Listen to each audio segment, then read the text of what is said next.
సరిహద్దుల్లో కవ్వింపు చర్యలకు పాల్పడే శత్రు దేశం పాకిస్తాన్ ఇప్పుడు సరిహద్దులు దాటకుండానే మన రక్షణ వ్యవస్థను దెబ్బతీయాలని చూస్తోంది. తుపాకీ గుళ్లతో పని లేకుండా స్మార్ట్ ఫోన్ తెరలపై అందమైన వల విసురుతోంది. భారత్ పోలీసులను, భద్రతా దళాలను లక్ష్యంగా చేసుకుని పాక్ నిఘా సంస్థలు హనీ ట్రాప్ ప్రయత్నాలని ముమ్మరం చేశాయి. ఫేస్బుక్, ఇన్స్టాగ్రామ్ వంటి వేదికలపై యువతుల ఫోటోస్తో ఫేక్ ప్రొఫైల్స్ క్రియేట్ చేసి మన అధికారులని ట్రాప్ చేసేందుకు ప్లాన్ చేస్తున్నాయి. ఈ ప్రమాదాన్ని ముందే పసిగట్టిన కేంద్ర హోం మంత్రిత్వ శాఖ రంగంలోకి దిగింది. పోలీస్ సిబ్బంది కోసం అత్యంత కఠినమైన సోషల్ మీడియా గైడ్ లైన్స్ జారీ చేసింది. అసలు ఈ హనీ ట్రాప్ ఎలా జరుగుతుంది? పోలీసులకు కేంద్రం జారీ చేసిన కొత్త నిబంధనలేంటి?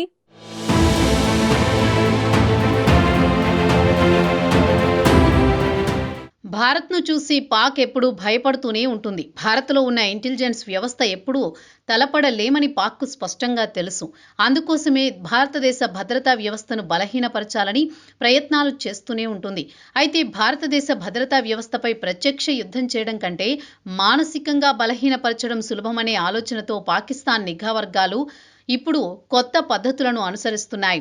సరిహద్దుల్లో కాల్పులు ఒకవైపు జరిగితే మరోవైపు స్మార్ట్ ఫోన్ స్క్రీన్ల మీద యుద్ధం నడుస్తోంది. సోషల్ మీడియా వేదికగా భారతీయ పోలీసులను లక్ష్యంగా చేసుకుని హనీ ట్రాప్ ప్రయత్నాలు పెరిగినట్లు భారతీయ నిఘా సంస్థలు గుర్తించాయి. అందమైన యువతుల ఫోటోలు, ఆకర్షణీయమైన ప్రొఫైల్స్, మృదువైన సంభాషణలన్నీ ఒక వ్యూహంలో భాగం మాత్రమే. మొదట స్నేహం, తర్వాత విశ్వాసం, చివరకు రహస్య సమాచార సేకరణ. ఇలా భారతీయ అధికారులకు వలవేసేందుకు పాక్ సిద్ధమైనట్లు గుర్తించిన కేంద్ర హోంశాఖ పోలీసులకు కఠిన హెచ్చరికలు జారీ చేసింది.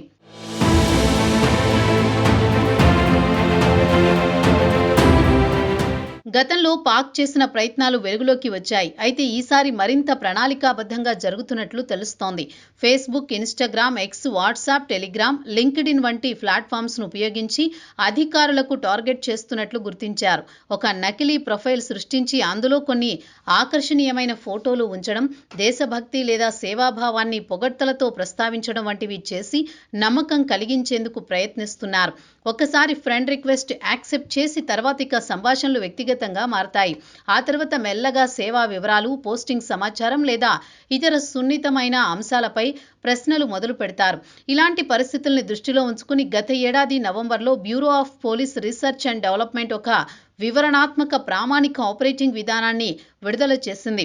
సోషల్ మీడియా వినియోగంపై స్పష్టమైన మార్గదర్శకాలు ఇచ్చింది. ముఖ్యంగా పోలీసు అధికారులు తమ సోషల్ మీడియా ప్రొఫైళ్లలో తాము పోలీసులమని బహిర్గతం చేయకూడదని సూచించింది.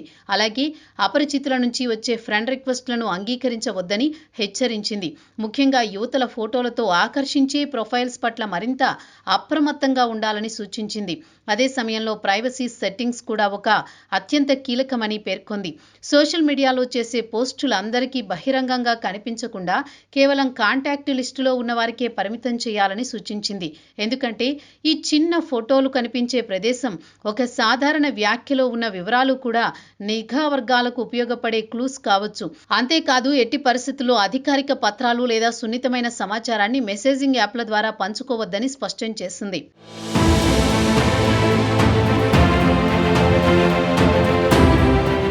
ఇక డిజిటల్ ప్లాట్ఫామ్లో పత్రాలను పంచుకోవడంపై హోంశాఖ అత్యంత కఠినంగా వ్యవహరిస్తోంది. వాట్సాప్, టెలిగ్రామ్ లేదా లింక్డ్ఇన్ వంటి వేదికలపై ఎట్టి పరిస్థితుల్లోనూ అధికారిక పత్రాలను షేర్ చేయకూడదని, అలానే ఉద్యోగాలు, ఉచిత విదేశీ పర్యటనలు లేదా గిఫ్ట్ల పేరుతో వచ్చే లింకులపై క్లిక్ చేయొద్దని కేంద్రం సూచించింది. అవి ఫోన్ను హ్యాక్ చేసి డేటాను దొంగిలించే అవకాశం ఉందని వెల్లడించింది. ఒకవేళ పొరపాటున ఎవరైనా అధికారి హనీ ట్రాప్ ఉచ్చులో పడితే తీసుకోవాల్సిన చర్యలను కూడా ప్రభుత్వం ఖరారు చేసింది. ఎవరైనా అధికారిపై అనుమానం వస్తే తక్షణమే వారి ఫోన్లు, ల్యాప్టాప్లను స్వాధీనం చేసుకుంటారు. కేసులపై ఇంటెలిజెన్స్ బ్యూరో నేరుగా విచారణ చేపడుతుంది. రాష్ట్ర పోలీస్ కౌంటర్ ఇంటెలిజెన్స్ వింగ్ నిరంతరం పర్యవేక్షిస్తూ ఉంటుంది. రహస్య సమాచారాన్ని లీక్ చేసినట్లు తెలితే ఉద్యోగం ఊడడంతో పాటు క్రిమినల్ కేసులు కూడా ఎదుర్కోవాల్సి ఉంటుంది. పోలీసు అధికారులు తమ వ్యక్తిగత ఖాతాలకు సంబంధించి కొన్ని సాంకేతిక జాగ్రత్తలు తీసుకోవాలని కేంద్రం సూచించింది. దృఢమైన పాస్వర్డ్లు వాడాలని, 2 ఫ్యాక్టర్ అథెంటికేషన్ తప్పనిసరి చేయాలని, ఫోన్లో యాప్స్ డౌన్లోడ్ చేసేటప్పుడు అన్నింటికీ అనుమతులు ఇవ్వకూడదని, ప్రైవసీ చెకప్ ఎప్పటికప్పుడు చేస్తూ ఉండాలని సూచించింది.